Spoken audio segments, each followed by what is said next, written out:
I've been married for 30 years, but a mistake I made long ago, cheating, has come back to haunt me. My husband, Jerry, is angry about it, and it's torn our family apart. I deeply regret what I did, and I'm struggling. I could really use some advice and support. I'm a 49-year-old woman, and for this conversation, you can call me January. My husband, who's 50, will be Jerry. These aren't our real names, and I plan to delete this account to protect our privacy. Jerry and I were happily married for 27 years and have two amazing kids, a 26-year-old son and a 24-year-old daughter. He was my first love and the only man I've truly loved. We've been together for over 30 years, starting when I was 18. I fell deeply in love with Jerry, and just 7 months after we started dating, he proposed.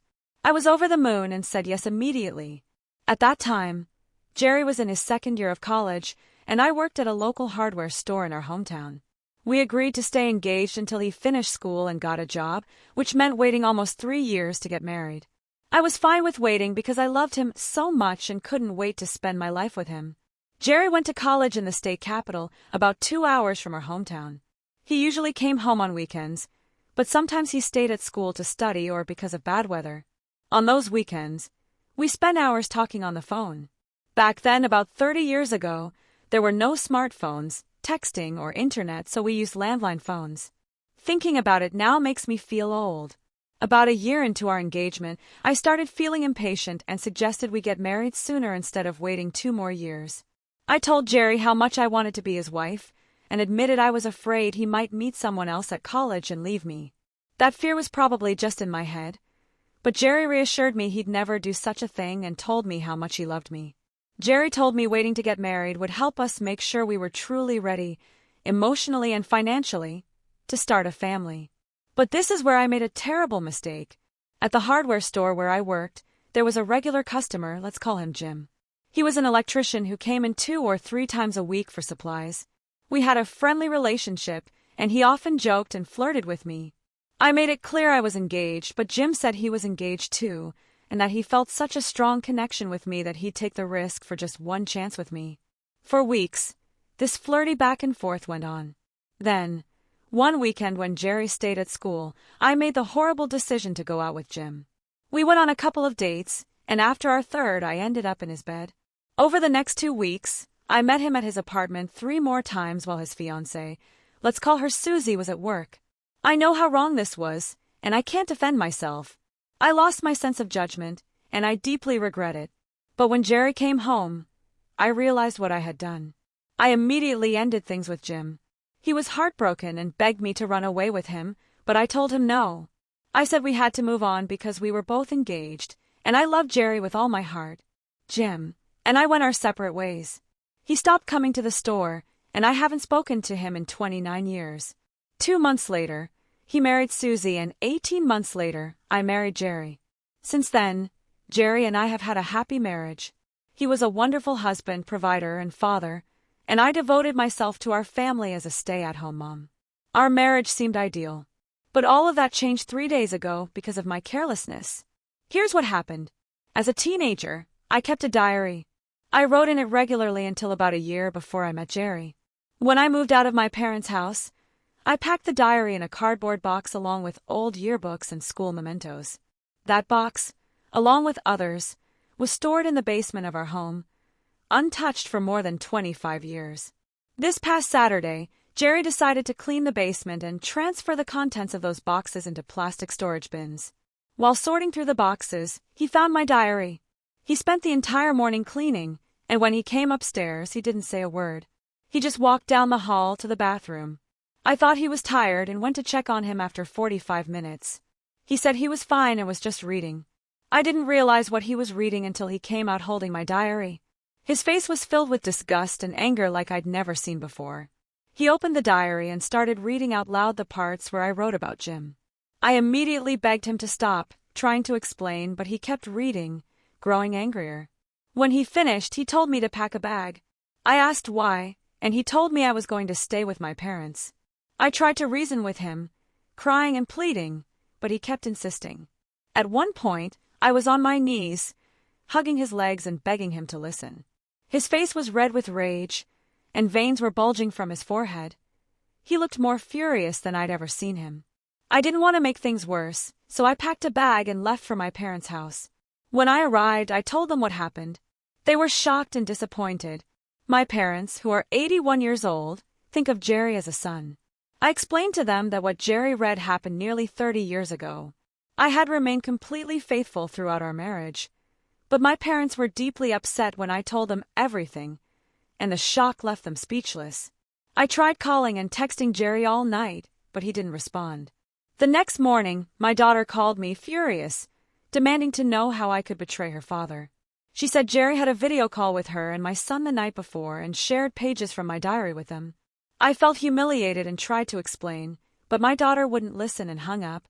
When I tried to call my son, he didn't answer and ignored my messages. That afternoon, I went back to our house, but Jerry wasn't there. Around 4 p.m., I got a call from Jim's wife, Susie.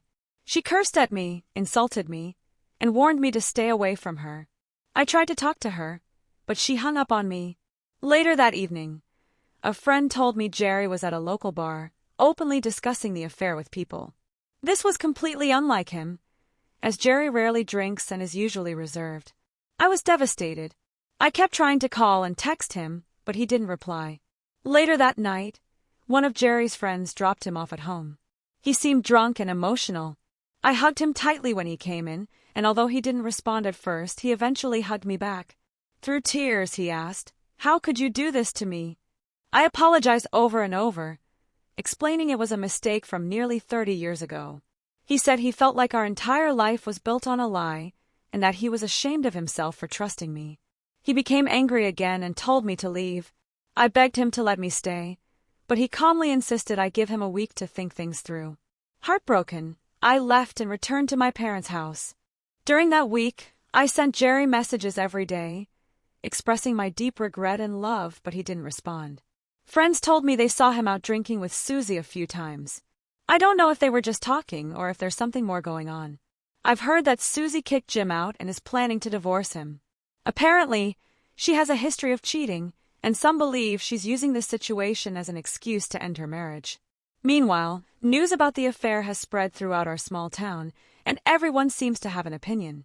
Some people think what I did was terrible but believe it should be forgiven because it happened so long ago. When I returned home after the week, Jerry handed me separation papers. He had moved my belongings to the spare bedroom and installed a lock on the master bedroom door. He told me we would live as roommates with no commitments. He now handles all his cooking, cleaning, and laundry. Jerry continues to see Susie, despite me asking him to stop. When I question him, he either ignores me or sarcastically says, "I'll share my thoughts with you in 30 years. When I tried to initiate intimacy, he coldly told me to go to Jim if I needed something. I feel like the man I've loved for 3 decades is gone.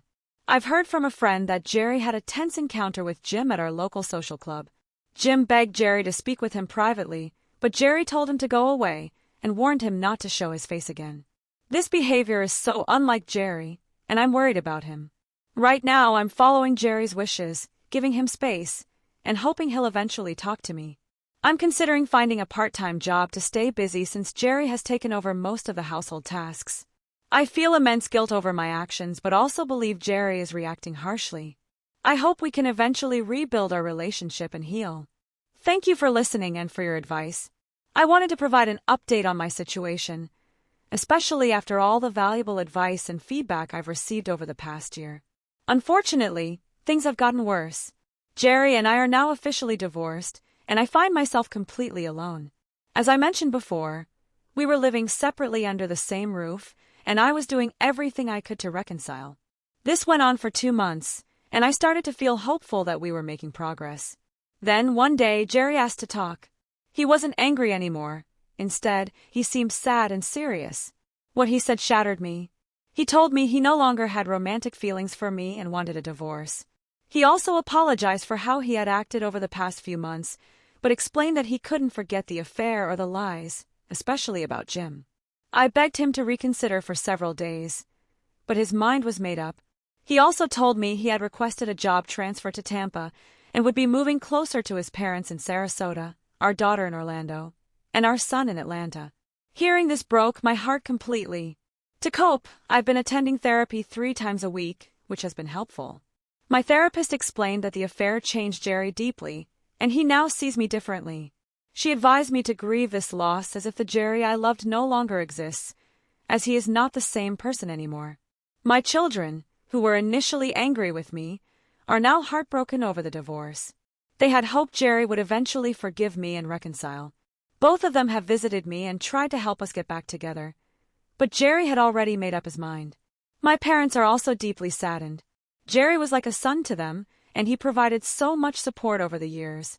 I've tried to convince them to move to Florida to be closer to my kids and Jerry, but they refuse to leave our hometown, even though most of their friends are gone. I'll keep trying because being closer to family would bring me some comfort. On a brighter note, I'm planning to visit my son in Atlanta and my daughter in Orlando during the holidays. I'll be away for 2 months, and while I'm there, I plan to visit my former in-laws in Sarasota. To my surprise, Jerry called when he heard about my trip and invited me to stay at his new place near Tampa. I immediately said yes, and I'm hopeful this might be an opportunity to reconnect. I still believe Jerry loves me and misses me. Both of our kids have said as much. I think moving away from our hometown, with all its painful memories, helped him process everything. I also feel that his decision to divorce and distance himself was his way of punishing me. Now that he's done that, I hope he realizes our love is strong and that we're meant to be together. As for Jim and Susie, they've also divorced.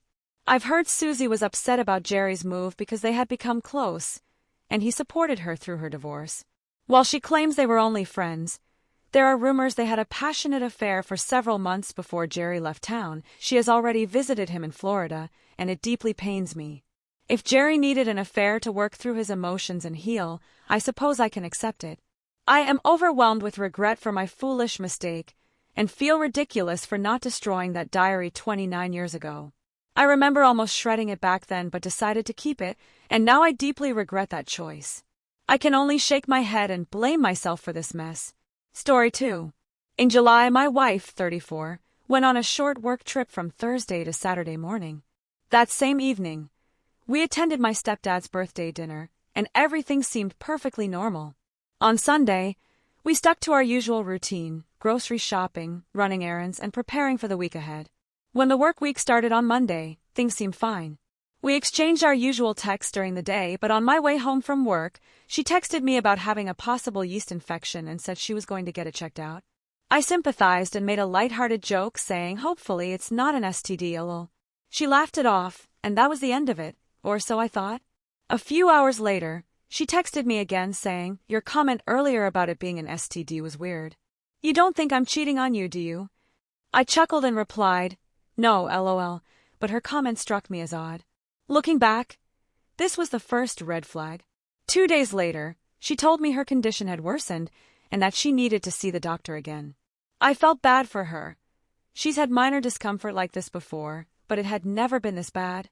When she got back from her second doctor's visit, she said she now had thrush in addition to a severe yeast infection.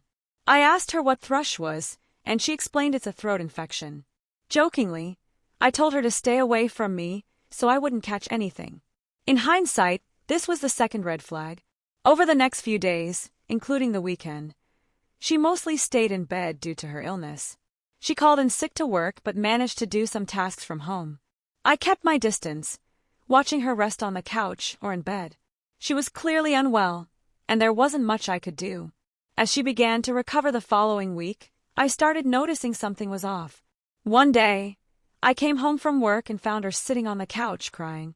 I asked what was wrong, and she said she planned to see a counselor. I was a little surprised and asked if I should go with her or seek counseling myself. She said no, explaining that she just hadn't been feeling like herself and needed someone to talk to. I supported her decision, but this felt like the third red flag.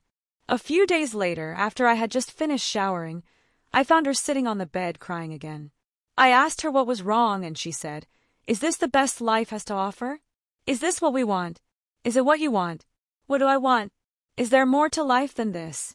I was caught off guard and asked her to explain, but she simply said never mind. I don't remember what happened after that. Then on August 14th at 9 p.m., as we were getting ready for bed, she started crying again. I asked her what was bothering her, and she cried even harder. I told her that I could tell something had been weighing on her for weeks and assured her that no matter what it was, we would work through it together because I loved her. She responded, "I can't tell you. If I do, you won't want to work it out." In that moment, I felt a wave of anxiety and adrenaline in my stomach. I pleaded with her, "Please, just tell me." That's when she dropped the bombshell. I had a one-night stand. Suddenly, all the strange things that had been happening over the past few weeks clicked into place, like the pieces of a puzzle finally coming together. She explained what happened. After finishing work for the day, she decided to stop by a bar for a drink before heading back to her hotel. She sent me a picture of the beer she was having, and I replied with the usual, "Love you, good night." While at the bar, she started talking to a guy who, ironically, shares my name. They ended up chatting all night, had a few more drinks, and left the bar around 2 a.m. together. They went to his place. She told me that she performed oral sex on him, and then they had unprotected intercourse. I asked her if he had finished inside her, and she said he didn't, that he pulled out and finished on her stomach. But I couldn't be sure if that was the truth. As it turns out, the man had HSV, herpes simplex virus, and passed it to her. What she initially thought was a yeast infection and thrush turned out to be an HSV outbreak. Hearing this broke me. I felt completely heartbroken, devastated, shocked, and in disbelief as she revealed all these details. The aftermath was unbearable. I struggled for months after what we now call D-Day, Discovery Day. It impacted me so severely that I had to take medication just to cope. I felt physically unwell all the time and didn't understand why, until I checked my blood pressure and saw it had skyrocketed to 149/127. No wonder I felt so awful. To give some context, I would say we had a strong marriage. People often admired us as a couple, and even my father compared us to Ken and Barbie. I'm sharing this to show that we weren't a dysfunctional couple with obvious problems. What happened came as a complete shock, not just to me, but to everyone who knew us. When I shared what had happened with close friends and family, their reaction was always the same. "Are you serious?" It was utterly unexpected. She's been seeing a counselor throughout this process, exploring every aspect of what happened, the reasons, the details, and the choices she made. She admitted that she doesn't understand why, out of all the times she's been approached by men, she gave in this one time. But in the grand scheme of things, the reason doesn't matter. What's done is done. It only takes one bad decision to bring down a marriage. She told me the guy made her feel desired, gave her attention, and boosted her self-esteem by calling her beautiful. If that's all it took, then it's clear she has personal issues she needs to confront.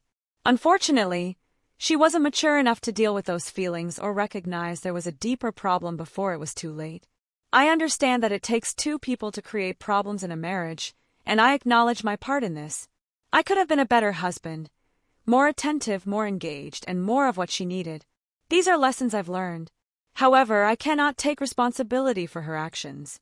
The way she treated me, herself, and our marriage is entirely on her. It's been over 1.5 years since this happened. We're separated now, but this still feels like a huge hurdle in my life. I've chosen to move on from her and our marriage, even though it's been incredibly difficult because this was never what I wanted. She wants to reconcile and has made real efforts to make amends over the past 1.5 years. But for me, the damage is too great. With the STD involved, I just can't do it. And when I say I can't, I mean I choose not to. The disrespect, humiliation, and selfishness of her actions were too much for me to overcome. She regrets everything and wishes she could undo that night, but the truth is, she made a series of deliberate choices. She left the bar with him, got into his car, went to his house, walked into his bedroom, all while ignoring countless red flags. Every step of the way, she could have stopped, but she didn't. I've spent a lot of time reflecting on why I can't move forward with her. Ultimately, it comes down to my values and principles. What she did goes against everything I believe in. The STD is a constant reminder of her actions, and I won't put myself at risk of contracting it. Mentally and emotionally, it's too overwhelming. On top of that, I no longer see her in the same way. I've lost the respect and admiration I once had for her. There are so many layers to this situation, and it's astonishing how one bad choice can completely change your life, physically, emotionally, and in every other way. We've been together since 2007, got married in 2014, have no children, and aren't financially dependent on each other. Thank you for listening.